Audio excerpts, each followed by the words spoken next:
I have a pack of these lenses or filters for the DJI Osmo Pocket 3. In this video though, we're going to be focusing on three specific ones, the ND or neutral density filters, and these are going to be ND16, ND64, and ND256. Three versatile, very versatile lenses. Of course, you can get more specific ones. You can get like the ND8s, you can get ND4s, you can get lower and highers and more specifics, but this is a good starting pack. Let me give you some filter specifications. Let's go over light reduction. So what does ND16 mean? What does ND64 mean? What does ND256 mean? Let's talk about that light reduction real quick. So the light reduction is where it reduces some of the incoming light. If we have ND16, that means only 1/16 of the light is coming through this lens to your camera sensor. For ND64, you have 1/64 of the light going through the lens to your camera sensor, and then same thing with the 256, 1/256 of light is going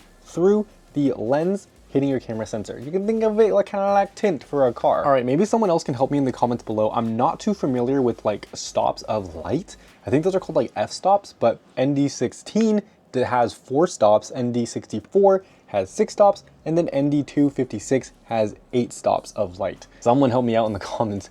I'm not too familiar on the f-stops or light stops with these lenses. Let's go over common uses really quick. So ND16, this is the lowest one that's included in this kit. It's more for daytime motion blur. So if you have light outside and you still want to use an ND filter in lower light, you can use an ND16 and you still get that motion blur. So think of like waterfalls, rivers. Those are great examples. What about ND64? Well, less light is going to get through. That means you're going to have it to be way brighter outside. You want it to be super, super sunny. And so you would use this. You can think of it as darker sunglasses to let less light through. And you can use it for like long exposures in bright daylight. What about ND256? Well, you can get ultra long exposures, really stretching out that exposure time, getting some nice photos. So motion blur, anything you want to get in your shots. That is going to be great. The ND256 has to be super bright, but you're going to get ultra long exposures and extreme lighting control. Now, this pack has more filters in it, but those will be in a separate video. You can check it out in the description below the like button. I'll have a link for this. All in all, this pack offers a lot of flexibility beyond the ND filters, but the ND filters themselves cover a range of extreme lighting conditions from the very extreme to the less extreme. Makes it great for someone that's really starting out, especially for the price that this is offered at. I use these a lot for car photography. That's just me personally. If you don't want to pick these up, something that you want to consider whenever you're looking for ND lenses is material, mounting, and compatibility. Let's first talk about mounting. All the ones I've seen for the Osmo Pocket 3 are magnetic, which means they simply just attach onto the lenses. Like the magnetic part I was talking about, all you do is just snap it on and boom, you can see 256 is way too dark. Now let's check out the 64. All right, ready?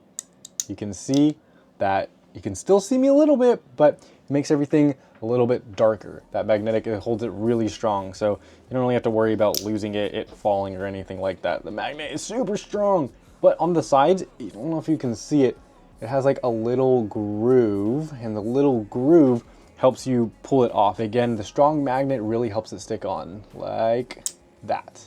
That is ND16, so you can see everything's a bit darker. There's a bit more of a kind of dramatic shadowing. My cat, he likes it. A bit of a more dramatic shadowing effect. Everything's a bit blacker, and you just get this kind of look with the ND16. Now let's talk about compatibility. This is an easy one. Whenever you go on Amazon and you look at filters, as long as they say Osmo Pocket 3 in the title, you're gonna be fine using these. And as for material, read what the lenses are made of. Read what kind of glass it uses. High quality optical glass with multiple layers of coating for durability, scratch, and minimal color cast is what you're going to be wanting to look for. All in all, the ND16, 64, and 256, again, there are more filters out there, but these are a great starting point, offer an excellent combination for photographers, videographers. I do a lot of videography, car stuff, and it enhances your creative potential because it gives you more lighting control and more control over your shutter speed. So take a look at these in the description below. Leave a comment what filters you use for the DJI Pocket 3, the Osmo Pocket 3, which ones are your favorite, which ones are your most used, and what packs you have. Thanks for checking these out with me.